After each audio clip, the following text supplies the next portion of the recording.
ಜಗತ್ತಿನೊಳಗ ನನಗ ಬಡತನ ಯಾಕೆ ಬಂದೈತಿ ಅಂದ್ರ ಈ ನಿಸರ್ಗ, ಭೂಮಿ, ನೀರು, ಗಾಳಿ, ಬೆಳಕ, ಪ್ರೇಮ, ಸಂಬಂಧ ಇವೆಲ್ಲವೂ ಶ್ರೀಮಂತ ಅಂತ ತಿಳ್ಕೊಳ್ಳಾರ್ದಕ್ ನನಗೆ ಬಡತನ ಬಂದೈತೆ ಅಷ್ಟೇ ಹೊರತು ನಾನು ನಿಜವಾದ ಬಡವ ಅಲ್ಲ. ಇದು ಗೊತ್ತಿರ್ಬೇಕಂತ. ಈ ಕೈಯೊಳಗೊಬ್ಬ ವಾಚ್ ಕಟ್ಟಿರ್ತಾನ. ಶ್ರೀಮಂತ 3 ಲಕ್ಷದ ಕಟ್ಟಿರ್ಬಹುದು, ಬಡವ 300 ರೂಪಾಯಿದೆ ಕಟ್ಟಿರ್ಬಹುದು.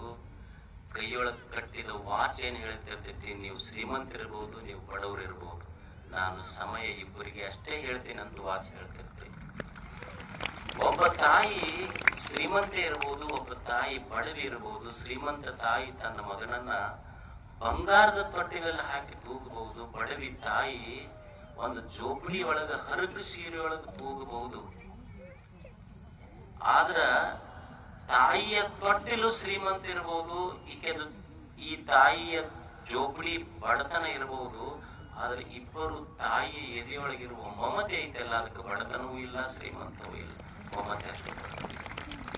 ಅದಕ್ಕೆ ಮನುಷ್ಯ ಎದೆಯೊಳಗ ಪ್ರೇಮ ಇರಬೇಕು, ಸಂಬಂಧಗಳನ್ನು ಪ್ರೀತಿಸಬೇಕು. ಇದೆಲ್ಲ ಜಗತ್ತ ದೇವರು ಏನು ಮಾಡಿಕೊಟ್ಟಾನಲ್ಲ, ಇದೆಲ್ಲವೂ ದಿವ್ಯ ಜೀವನ ಅಂತ ತಿಳ್ಕೊಂಡು ಬದುಕಿದ್ರೆ ಅವ ಶ್ರೀಮಂತ ಅಷ್ಟೇ. ಇದೆಲ್ಲ ಐತೆಲ್ಲ, ಇದನ್ನ ಅನುಭವಿಸುವ ಕಲಾ ಬೇಕಷ್ಟೆ. ಇವೆಲ್ಲ ಏನು ದೇವರಿಟ್ಟಾನ, ಇವು